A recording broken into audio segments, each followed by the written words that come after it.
दूजा सिंह जी परमार, जिला संयोजक एबीवीपी, आज के इस कार्यक्रम पर शॉर्ट में अपना उद्बोधन रखें। सर्वप्रथम संविधान के जनक, अधिवक्ता और भारत में सामाजिक समरसता के दूत आदरणीय डॉक्टर भीमराव रामजी अंबेडकर की 133वीं जयंती पर आप सभी को हार्दिक शुभकामनाएं। जैसा कि हम सभी जानते हैं कि बाबा साहब ने जो सामाजिक समरसता के लिए किया, जो महिलाओं के लिए किया, जो यहाँ बैठे प्रत्येक भारत जन के लिए किया, वो सबसे महत्वपूर्ण है। और उनके सपनों पे हम कितना खरा उतर पा रहे वो भी महत्वपूर्ण है। आज हम आजादी के 75 साल पूरे कर चुके हैं। संविधान निर्माण होने के भी करीब 75 साल होने को आए हैं, परंतु हमने संविधान को धरातल पर कितना लागू कर पाए हैं ये देखना भी महत्वपूर्ण है। हम शिक्षा के क्षेत्र में कितना आगे बढ़ पाए हैं ये भी महत्वपूर्ण है। बाबा साहब ने जो सपने दिखाए थे उस पर हम कितना खरा उतरा है वह भी महत्वपूर्ण है। बाबा साहब ने हमेशा कहा था कि सभी भारत में रहने वाला प्रत्येक नागरिक के साथ समान व्यवहार होना अति आवश्यक है। और बाबा साहब ने कोई सिर्फ SC/ST के लिए नहीं किया। जो लोग कहते हैं कि बाबा साहब ने सिर्फ SC/ST के लिए ही किया है, वो गलत है। मैं उनका यहां पर जोर विरोध करता हूं कि जो ऐसा कहते हैं सिर्फ SC/ST के लिए किया।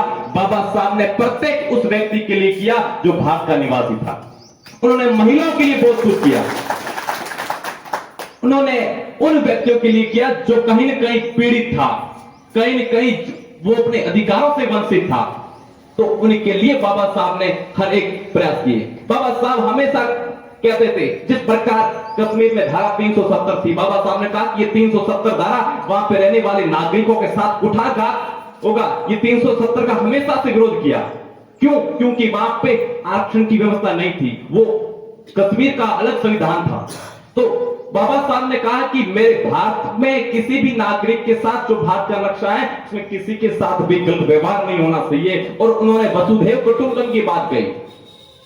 तो हम कितना एक दूसरे से जुड़ पा रहे हैं।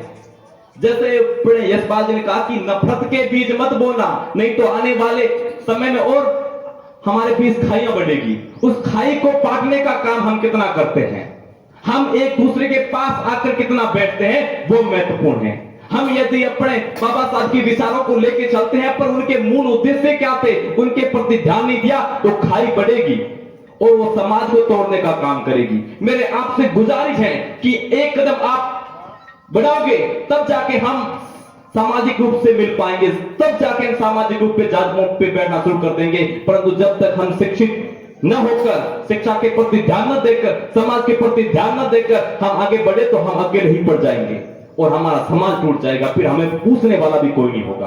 तो बाबा साहब के उन सपनों के लिए हमें लड़ना है, हमें एक होना है और एकजुट होना है। बाबा साहब की जीवनी लिखने वाले खरे ने कहा था कि बाबा साहब एक राष्ट्रवादी व्यक्ति थे।